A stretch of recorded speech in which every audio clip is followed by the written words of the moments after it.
Did you know that every belief we hold is a permission slip? Some are written early, formed in moments when we longed for someone we loved to see us, to say, "You did well." Not for the achievements or accomplishments, but for who we were beneath it all. We all carry stories like that, and many of them became beliefs. Beliefs that shaped our reality before we even noticed them. But not all permissions set you free. Some quietly say, "You may only go this far. You may only become what I say you are." And so we carry beliefs like tickets, waiting for someone to validate them, stamp them, make them real. But here's the truth most never see. Some beliefs don't unlock your power. They authorize your limitations. Most beliefs masquerade as tools, but beneath the surface, they're limiters dressed in light. A belief that says, "I need someone to pray for me. I can't clear this energy on my own.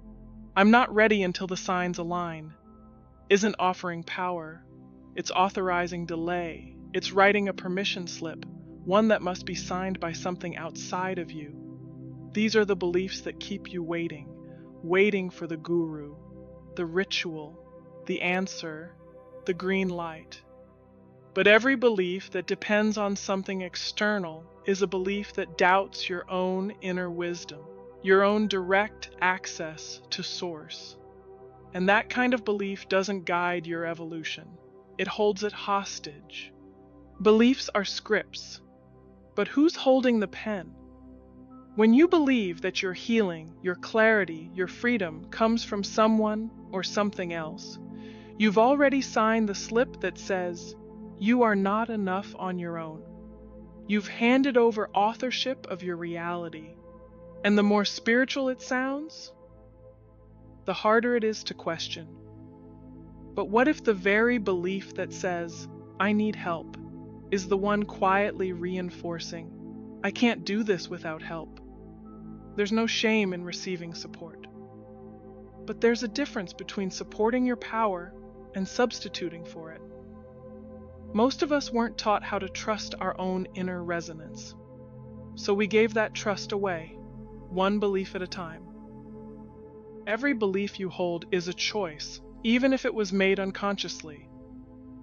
But now you get to ask, is this belief truly mine or one I inherited? Start here. Look at your patterns, your relationships, your hesitation.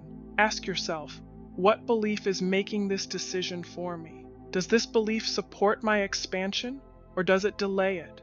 Is this a belief that aligns with my inner wisdom or one that overrides it? One example, if I take care of myself first, I'm being selfish. This belief sounds compassionate. It even looks like love. But underneath it's saying, your needs don't matter unless everyone else is okay first. This belief becomes a permission slip to abandon yourself, to ignore your energy, your boundaries, your truth. But here's the truth. You're not more helpful when you're depleted. You're not more loving when you're last. Taking care of yourself doesn't make you selfish. It makes you sovereign.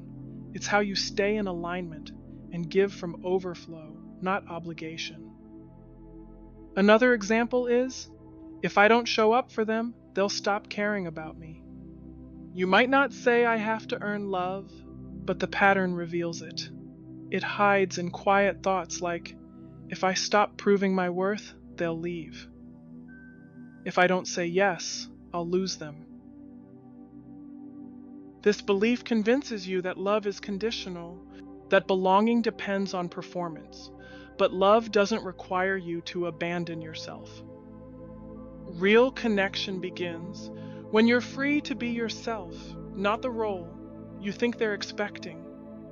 The moment you see the pattern, when you finally recognize the belief behind it, you are no longer bound by it. That's the moment the shift begins. Once you see it, name it, say it out loud, write it down. I no longer give this belief permission to shape my reality. You are not trapped in a belief. You are simply continuing to validate it until you stop. Now, choose a new permission, a new belief. Not one shaped by fear, waiting, or external approval, but one rooted in your own knowing of who you are. Affirmation: I am allowed to care for myself first, without guilt. I remember who I am, and I choose beliefs that honor my truth and support my sovereignty. Or, I do not need to earn love through sacrifice or performance. I remember who I am, and I choose beliefs that honor my truth and support my sovereignty. What beliefs have you been carrying, not because they're true, but because you never question them? Take a breath, and when you're ready to go digging, be reminded beliefs are sneaky things. They shape every word you speak, every decision you make, often without your awareness. Some are easy to spot.